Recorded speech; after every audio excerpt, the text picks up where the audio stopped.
మిత్రులారా, ఈరోజు ఏదైతే సిపిఎస్ ఉద్యమం స్టార్ట్ చేశారో అది న్యాయమైనది, న్యాయబద్ధమైనది, నిజంగా మీకు రావాల్సిన హక్కు, ఆ హక్కు కాబట్టి మీకు న్యాయమైనది కాబట్టి ఈరోజు మీరు చేస్తున్నటువంటి ఈ న్యాయమైన పోరాటానికి మేము రాష్ట్ర వ్యాప్తంగా ఉన్నటువంటి 3,50,000 మంది అవుట్సోర్సింగ్ ఉద్యోగుల పక్షాన, అలాగే మార్కెట్ కమిటీలో పనిచేసే అవుట్సోర్సింగ్ ఉద్యోగుల పక్షాన మీ న్యాయమైన డిమాండ్ నిజంగా నెరవేరాలని, ఆ నెరవేర్చడంలో భాగంగానే మేము కూడా రాష్ట్ర వ్యాప్తంగా మీ సంఘాలతోటి ప్రయాణం చేసి మీరు చేసే ప్రతి ఉద్యమంలో కూడా మేము మద్దతు సంఘీభావం తెలియజేస్తున్నామని, ఈ ప్రతి జిల్లాలలో కూడా మా సంఘ సభ్యులందరూ కూడా పాల్గొని మీకు మద్దతు సంఘీభావం తెలియజేస్తున్నాం.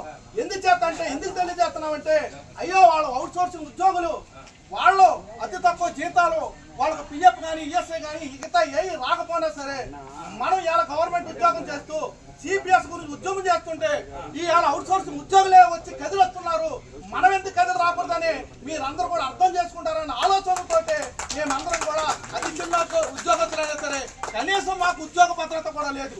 ఈ రోజు ఎవరన్నా సరే మేము ఇలా తిరుగుతున్నామని మీకు మద్దతు తెలియజేస్తున్నామని తెలిసి తీసేస్తారన్న భయం కూడా లేదు. ఎందుకంటే మీరు మాకు అందరికి అండగా ఉన్నారు, మాకు అందరికీ మీ సంఘంలో భాగస్వామిగా ఉన్నాము, మేము ఐక్యవేదికలో ఒక సభ్యులుగా ఉన్నాం కనుక మీ అందరి అండతోటే మేము ఇంత ధైర్యంగా తిరగలుగుతున్నాం. అలాగే మా సమస్యలు కూడా ప్రతి జిల్లాలోని ఈ ఐక్యవేదిక తరఫున ఏదైతే మనకి మినిమం టైం స్కేల్ రావాలో, అలాగే రెగ్యులర్ ఉద్యోగులకి ఏదైతే రిటైర్మెంట్ సర్వీసు 62 సంవత్సరాల ఉంది అవుట్సోర్సింగ్ ఉద్యోగులు కూడా అదే రావాలని, అలాగే కొన్ని సమస్యలతో కూడుకున్న వినతి పత్రాలు కూడా మా ఐక్యవేదిక తరఫున ఈ బాజీ పటాని గారు కానీ, రామాంజనేయులు గారు కానీ, అలాగే రాజేశ్వరరావు గారు వీళ్ళందరి మద్దతుతోటి మేము కూడా ప్రతి జిల్లా కలెక్టర్ ఆఫీస్ దగ్గర మా సమస్యలతో కూడుకున్న వినతి పత్రం కూడా ఇస్తున్నాం.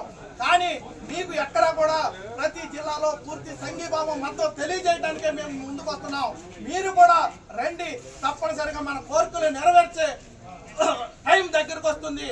రాకపోతే కనుక ఏదైతే మిలియన్ మార్చ్ మీరు ఊహించుకున్న దానికన్నా ఇంకా ఎక్కువగా ముందుకు తీసుకెళ్ళడానికి మా అవుట్సోర్సింగ్ ఉద్యోగుల పక్షాన మేము ఎప్పుడు కూడా ముందుంటామని మీకు ఈ సభాముఖంగా హామీ ఇస్తున్నాం. Thank you Venkataratnam sir. మా organising secretary state Ranjith Kumar గారిని మాట్లాడారు. అందరికీ నమస్కారం. నేను కూడా